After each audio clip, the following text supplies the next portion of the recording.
ಸೇವಾಭಿರಂಬ ತವ ಪಾದ ಸರೋಜ ಮೂಲೆ. ಇದು ಮೂರನೇ ಪಂಕ್ತಿ.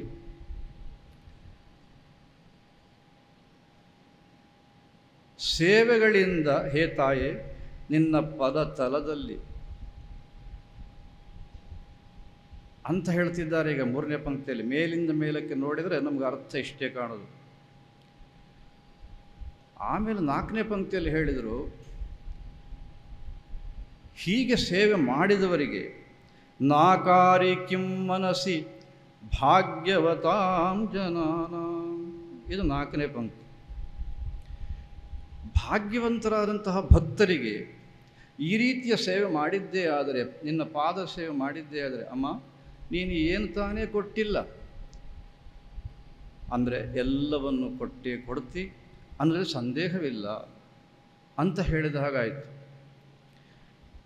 ಈ ಎರಡು ಪಂಕ್ತಿಗಳೇನಿದೆ ನಾವು ಮತ್ತೆ ಮತ್ತೆ ಮತ್ತೆ ಮತ್ತೆ ಮನನ ಮಾಡಬೇಕು ಅಂತ ನನ್ನ ಅಭಿಪ್ರಾಯ. ಏನು ಕಾರಣ? ಭಗವತ್ಪಾದರಂದರು ಸೇವಾಭಿ ತವ ಪಾದ ಸರೋಜ ಮೂಲೆ, ನಿನ್ನ ಪದತಲದಲ್ಲಿ ಸೇವೆ ಮಾಡಿದವರಿಗೆ ನೀನು ಎಲ್ಲವನ್ನು ಕೊಟ್ಟೇ ಕೊಡ್ತೀಯ ಅಂತ ಅಷ್ಟೇ ಹೇಳಿದ್ದಿದ್ದರೆ 10 11ನೇ ಸ್ತೋತ್ರ ಅಂತ ಆಗ್ತಿತ್ತೋ ಏನೋ ಗೊತ್ತಿಲ್ಲ. ಆದರೆ ಭಗವತ್ಪಾದರು ಹಾಗೆ ಮಾಡಲಿಲ್ಲ. ಭಾಗ್ಯವತಾಂ ಜನಾನ ಈ ಮಾತನ್ನು ಹಾಕಿದ್ದಾರೆ. ಅಲ್ಲ, ಇದು ಸೌಂದರ್ಯಲಹರಿಯಲ್ಲೂ ಹಾಗೆ ಇದೆಯಲ್ಲ. ಸೌಂದರ್ಯಲಹರಿ ಮೊದಲನೇ ಸ್ತೋತ್ರದಲ್ಲಿ ಹೀಗೆ ಇದೆ, 4ನೇ ಪಂಕ್ತಿಯಲ್ಲಿ ಪ್ರಣಂತುಂ ವಾ ಸ್ತೋತುಂ ವಾ ಕಥಮಕೃತ ಪುಣ್ಯ ಪ್ರಭವತಿ ಅಂತ ಕೇಳಿದರು. ಪುಣ್ಯ ಮಾಡಿದವನಿಗೆ ಮಾತ್ರ ತಾಯಿ ನಿನಗೆ ನಮಸ್ಕಾರ ಮಾಡೋದಕ್ಕಾಗಲಿ ಸ್ತೋತ್ರ ಮಾಡೋದಕ್ಕಾಗಲಿ ಸಾಧ್ಯ ಅಂತ ಅಲ್ಲೂ ಹೇಳಿದ್ದಾರೆ. ಮತ್ತಿದೇನು ವಿಶೇಷ ಅಂತ ನಿಮಗೆ ಮನಸ್ಸಿಗೆ ಬರಬಹುದು. ಅವಶ್ಯವಾಗಿಯೂ ಆ ವಿಶೇಷವನ್ನು ಮನಸ್ಸಿಗೆ ತಂದುಕೊಳ್ಳಲೇಬೇಕು. ನಾವು ಭಗವತ್ಪಾದರ ಒಂದು ವಿಷಯದಲ್ಲಿ ನಾವು ಯೋಚನೆ ಮಾಡಬೇಕಾದರೆ, ಈ ಮೇಲಿಂದ ಮೇಲೆ ಭಗವತ್ಪಾದರ ಬಗ್ಗೆ ಒಂದಷ್ಟು ಜೀವನ ಚರಿತ್ರೆ ಇರಬಹುದು ಅಥವಾ ಘಟನೆಗಳಿರ್ಬೋದು, ಇದನ್ನೆಲ್ಲ ನಾವು ಕೇಳ್ತೇವೆ. ಅದೇ ಅತ್ಯಂತ ವೈಶಿಷ್ಟ್ಯಪೂರ್ಣವಾದ್ದು, ಇನ್ನೊಂದು ಅಂಥ ಉದಾಹರಣೆ ಇಲ್ಲ ಅನ್ನುವಂಥ ರೀತಿಯಲ್ಲಿ ಇರುವಂಥದ್ದು. ಅದಲ್ಲದೆ ಅವರು ಮಾಡಿದ ಉಪದೇಶದ ಬಗ್ಗೆ ಏನಾದರೂ ಸ್ವಲ್ಪ ನಾವು ಅವಲೋಕನ ಮಾಡಿದ್ದೇ ಆದರೆ ಆಗ ನಮಗೆ ಭಗವತ್ಪಾದರ ವಿಶೇಷವಾದಂಥ ಕೃಪೆ ಆಗುತ್ತೆ ಅನ್ನೋದು ನಾವು ವಿಶೇಷವಾಗಿ ಮನಸ್ಸಿನಲ್ಲಿ ಇಟ್ಕೊಳ್ಬೇಕಾದ್ದು. ಯಾಕೆ ಅಂತಂದರೆ, ಶ್ರೀ ಶಂಕರ ಭಗವತ್ಪಾದರು ಸರಿಸುಮಾರಿಗೆ 1230 ವರ್ಷಗಳ ಹಿಂದೆ ನಮ್ಮ ದೇಶವನ್ನು ಅಧಃಪತನದಿಂದ ಪಾತಾಳಕ್ಕೆ ಹೋಗಿದ್ದಂತಹ ನಮ್ಮ ದೇಶವನ್ನು ಮೇಲಕ್ಕೆ ತಂದರು ಅಂತ ನಾವೆಲ್ಲ ಕೇಳ್ತೇವಲ್ಲ. ಯಾವ ವಿಧಾನದಲ್ಲಿ ತಂದರು ಅನ್ನೋದನ್ನು ನಾವು ವಿಶೇಷವಾಗಿ ಗಮನಿಸದೆ ಹೋದರೆ ನಮಗೂ ನಷ್ಟ, ಸಮಾಜಕ್ಕೂ ನಷ್ಟ. ಇದನ್ನು ನಾವು ಮರೆಯುವ ಹಾಗಿಲ್ಲ. ಭಗವತ್ಪಾದರ ವೈಶಿಷ್ಟ್ಯ ಏನು ಮತ್ತು ಅಷ್ಟು ಅಲ್ಪ ಅವಧಿಯಲ್ಲಿ ಇಂಥ ಒಂದು ಮಹತ್ ಕಾರ್ಯವನ್ನು ಮಾಡೋದಕ್ಕೆ ಕಾರಣವಾದ್ದೇನೆಂದರೆ, ಅವರು ಉಪನಿಷತ್ತುಗಳ ದಾರಿಯನ್ನು ಹಿಡಿದಿದ್ದು, ವೇದದ ದಾರಿಯನ್ನು ಹಿಡಿದಿದ್ದು. ಅಲ್ಲಿ ಸಂದೇಹಕ್ಕೆ ಅವಕಾಶವೇ ಇಲ್ಲ. ಅದು ಏನೇ ಕರ್ತವ್ಯ ಮಾಡಿದರೂ ಕೂಡ ಎಲ್ಲವೂ ವೇದದ ಹಿನ್ನೆಲೆಯಲ್ಲಿ ಭಗವತ್ಪಾದರ ಉಪದೇಶಗಳು. ಹಾಗೆ ಸ್ತೋತ್ರವೂ ಕೂಡ ವೇದ ಏನು ಮಾಡುತ್ತೆ, ಉಪನಿಷತ್ತುಗಳೇನು ಮಾಡ್ತವೆ. ತೈತ್ರಿಯ ಉಪನಿಷತ್ನಲ್ಲಿ ಒಂದು ಕಡೆ ಭಗವತ್ಪಾದರು ಹೇಳ್ತಾರೆ, ಒಂದು ಬಾರಿ ನಮಗೆ ಪರಮಾತ್ಮ ಇದ್ದಾನೆ ಅನ್ನೋದು ದೃಢವಾಗಿ ಬಿಟ್ಟರೆ, ಇದನ್ನು ಒತ್ತಿ ಹೇಳ್ತೇನೆ ನಾನು, ಯಾಕೆಂದ್ರೆ ನಾವು ಪರಮಾತ್ಮ ಇದ್ದಾನೆ ಅಂತ ನಂಬ್ತೇವೆ, ಅದು ನಮಗೆ ದೃಢವಾಗಿದೆ ಅಂತ ಇಲ್ಲ. ಇದ್ದಾನೆ ಅಂತ ನಂಬ್ತೇವೆ ಅಷ್ಟೇ. ಆದರೆ ಅದು ದೃಢವಾಗಿ ಬಿಟ್ಟರೆ ಯುಕ್ತಿಗಳಿಂದ ಮತ್ತು ಶಾಸ್ತ್ರವಾಕ್ಯಗಳಿಂದ ಆಗ ಏನಾಗುತ್ತೆ ಅಂದರೆ ಅವ ಅವಶ್ಯವಾಗಿಯೂ ಸನ್ಮಾರ್ಗದಲ್ಲೇ ಹೋಗ್ತಾನೆ. ಇದು ಭಗವತ್ಪಾದರ ಮಾತು. ಅಷ್ಟೇ ಅಲ್ಲ, ಹೋಗೋದಂತೂ ಖಂಡಿತ, ಬರೀ ಮಾತಷ್ಟೇ ಅಲ್ಲ. ಈಗ ನೀವು ಸ್ತೋತ್ರದಲ್ಲಿ ನೋಡಿದರೂ ಕೂಡ ಕಲ್ಯಾಣ ವೃಷ್ಟಿ ಸ್ತವದಲ್ಲಿ ಆಗಲಿ ಸೌಂದರ್ಯಲಹರಿಯಲ್ಲಾಗಲಿ ಯಾಕೆ ಭಗವತ್ಪಾದರು ಈ ಮಾತನ್ನು ಹೇಳಿದರು ಅನ್ನೋದನ್ನು ವಿಶೇಷವಾಗಿ ಗಮನದಲ್ಲಿಟ್ಕೊಳ್ಬೇಕು. ಭಾಗ್ಯವತಾಂ ಜನಾನ ಇದು ಮಾತು. ಭಾಗ್ಯವಂತರಾದಂಥ ಜನಗಳಿಗೆ ಅವರು ಈ ರೀತಿ ಸೇವೆ ಮಾಡಿದರೆ ನೀನು ಏನು ತಾನೇ ಕೊಟ್ಟಿಲ್ಲ ಅಥವಾ ಕೊಡೋದಿಲ್ಲ, ಎಲ್ಲವನ್ನು ಕೊಟ್ಟೇ ಕೊಡ್ತೀವಿ. ಈ ಭಾಗ್ಯವತಾಂ ಜನಾನಾಂ ಅನ್ನೋದು ವಿಶೇಷವಾದಂಥ ಮಾತು ಅಂತ ನಾನು ಅಭಿಪ್ರಾಯಪಡ್ತೀನಿ. ಕಾರಣ ಏನು ಅಂದರೆ, ಭಾಗ್ಯವನ್ನು ನಾನು ಪಡ್ಕೊಳ್ಬೇಕು, ಅಂಥ ಒಂದು ಪುಣ್ಯವನ್ನು ನಾನು ಪಡ್ಕೊಳ್ಬೇಕು, ಜಗನ್ಮಾತೆ ಕೃಪೆ ಆಗಬೇಕಾದರೆ ಅಂತ ನನ್ನ ಮನಸ್ಸಿಗೆ ಚೆನ್ನಾಗಿ ಕೂತ್ಕೊಳ್ತು ಅಂತಂದರೆ ಆಗ ನಾನು ಅವಶ್ಯವಾಗಿಯೂ ಸನ್ಮಾರ್ಗವನ್ನು ತುಳಿಲೇಬೇಕು. ಮತ್ತು ಸನ್ಮಾರ್ಗಕ್ಕೆ ಹೋಗು ಅಂತ ಬೇರೆ ಉಪದೇಶ ಮಾಡಬೇಕಾದ್ದೇ ಇಲ್ಲ. ಒಬ್ಬೊಬ್ಬನ ಮನಸ್ಸಿಗೆ ಇಷ್ಟು ಕೂತರೆ ಸಾಕು, ಇಲ್ಲ ನಾನು ಪುಣ್ಯ ಕೆಲಸವನ್ನು ಮಾಡಬೇಕು, ಪುಣ್ಯ ಸಂಪಾದನೆ ಮಾಡಲೇಬೇಕು. ಅಲ್ಲಿಗೆ ಮನುಷ್ಯನ ಬದಲಾವಣೆ ಆಯಿತು ಅಂತಲೇ ಲೆಕ್ಕ. ಹೀಗೆ ಭಗವತ್ಪಾದರು ತಮ್ಮ ಅಮೋಘವಾದಂಥ ಉಪದೇಶದಲ್ಲಿ ಒಂದೊಂದು ಕಡೆಯೂ ಕೂಡ ಅತಿ ಸೂಕ್ಷ್ಮವಾದಂಥ ಅಂಶಗಳನ್ನು, ರೀತಿಯನ್ನು ಅಥವಾ ಉಪಾಯವನ್ನು ಇಟ್ಟುಕೊಂಡೇ ನಮಗೆ ಉಪದೇಶವನ್ನು ಮಾಡಿದ್ದಾರೆ. ಹಾಗೆ ಇಲ್ಲಿ ಕಲ್ಯಾಣ ವೃಷ್ಟಿ ಸ್ತವದಲ್ಲಿ ಕಲ್ಯಾಣ ವೃಷ್ಟಿಯ ಪರಂಪರೆ ನಮಗೆ ಆಗಬೇಕಲ್ಲ, ಕಲ್ಯಾಣ ಪರಂಪರೆ ಆಗಬೇಕಲ್ಲ, ಅದಕ್ಕೆ ಭಗವತ್ಪಾದರು ಒಂದೊಂದು ಉಪದೇಶವನ್ನು ಹೇಗೆ ಮಾಡಿದ್ದಾರೆ ಅನ್ನೋದನ್ನು ನಾವು ಮನಸ್ಸಿಗೆ ತಂದುಕೊಡಬೇಕು.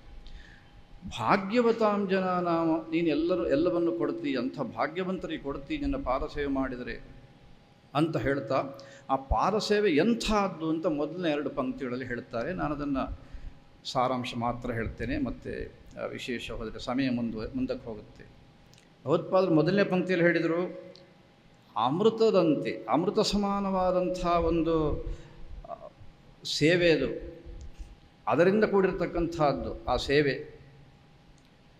ಅಲ್ಲಿಗೆ ಕಲ್ಯಾಣ ವೃಷ್ಟಿಯನ್ನು ಕೂಡ, ಶಬ್ದವನ್ನು ಕೂಡ ಸೇರಿಸಿಬಿಟ್ರು ಭಗವತ್ಪಾದರು. ಆಮೇಲೆ 2ನೇ ಪಂಕ್ತಿಯಲ್ಲಿ ಹೇಳಿದರು, ಸ್ವಯಂ ಲಕ್ಷ್ಮಿಯ ವಿವಾಹ ಸಂದರ್ಭದಲ್ಲಿ ಮಂಗಳ ದೀಪಗಳು ಆ ಪ್ರಕಾಶವನ್ನು ಹೇಗೆ ಬೀರಿದ್ವೋ ಹಾಗೆ ಇದು ಅಂಥ ಪ್ರಕಾಶಮಾನವಾದ್ದು ಈ ಸೇವೆ ಅನ್ನತಕ್ಕಂಥದ್ದು. ಇಂಥ ಸೇವೆಯನ್ನು ನಿನ್ನ ಪದತಲದಲ್ಲಿ ಮಾಡಿದವರಿಗೆ, ಭಾಗ್ಯವಂತರಿಗೆ ಅಮ್ಮ ನೀನು ಎಲ್ಲವನ್ನು ಕೊಡ್ತೀಯ. ಇದೀಗ ಸಾರ. ಇನ್ನು ಇಲ್ಲಿಯ ಮೊದಲನೇ ಬೀಜಾಕ್ಷರವನ್ನು ಇಟ್ಟುಕೊಂಡು ನಾವು ಯೋಚನೆ ಮಾಡಿದ್ದೇ ಆದರೆ ಇನ್ನೂ ಸಾಕಷ್ಟು ಅರ್ಥಗಳನ್ನು ನಾವು ತಿಳ್ಕೊಳ್ಬೋದು ಮುಂದಿನ ದಿನಗಳಲ್ಲಿ. 2ನೇ ಶ್ಲೋಕವನ್ನು ನಾನು ಆಯ್ಕೆ ಮಾಡಿಕೊಂಡಿದ್ದು ಈ ಕಾರಣಕ್ಕೆ, ನಾವೆಲ್ಲರೂ ಭಗವಂತನ ಕೃಪೆ ಬೇಕು ಅಂತ ಅಪೇಕ್ಷೆ ಪಡ್ತೇವೆ, ಮತ್ತು ನಮಗೆ ಬೇಕಾದಂಥ ಪ್ರಾರ್ಥನೆಯನ್ನು ಕೂಡ ನಾವು ಮಾಡ್ತಾನೆ ಬರ್ತೇವೆ. ಆದರೆ ದೌರ್ಭಾಗ್ಯ ಅಂತ ಹೇಳಬೇಕೇ ಅಥವಾ ಬೇರೆ ಇನ್ಯಾವುದಾದ್ರು ಪದ ಹೇಳಬೇಕೇ ನನಗೆ ಅನೇಕ ಬಾರಿ ಸಂದಿಗ್ಧವಾಗುತ್ತೆ. ಯಾಕೆ ಅಂತಂದರೆ, ಪರಮಾತ್ಮನಲ್ಲಿ ಕೇಳೋದಕ್ಕೆ ನಮಗೇನು ಸ್ವಾತಂತ್ರ್ಯವಿದೆ, ಯಾವುದನ್ನು ಬೇಕಾದ್ರೂ ಕೇಳಬಹುದು, ಇಂತಹದ್ದೇ ಕೇಳಬೇಕು ಅಂತ ಹಾಗೆ ನಿರ್ಬಂಧ ಏನಿಲ್ಲ. ಹಾಗಾಗಿ ನಾವು ಕೂಡ ಕೇಳೋರು ನಮಗೇನೇನು ಬೇಕೋ ಅದೆಲ್ಲವನ್ನು ಕೇಳ್ತಾನೆ ಇರ್ತೇವೆ. ಇದು ನಮ್ಮ ಮನುಷ್ಯರ ಒಂದು ಸ್ವಭಾವ. ಆದರೆ ಭಗವತ್ಪಾದರು ಪದೇ ಪದೇ ಎಚ್ಚರಿಸುವುದೇನೆಂದರೆ, ನೀನು ಏನನ್ನು ಕೇಳಬೇಕೋ ಅದನ್ನು ಕೇಳಿದ್ದೇ ಆದರೆ ನೀ ಕೇಳದೇ ಇರೋದೆಲ್ಲವೂ ನೀನು ತನ್ನಿಂತಾನೇ ಆ ಪರಮಾತ್ಮ ಅಥವಾ ಜಗನ್ಮಾತೆ ನಿನಗೆ ಕೊಟ್ಟೇ ಕೊಡ್ತಾಳೆ.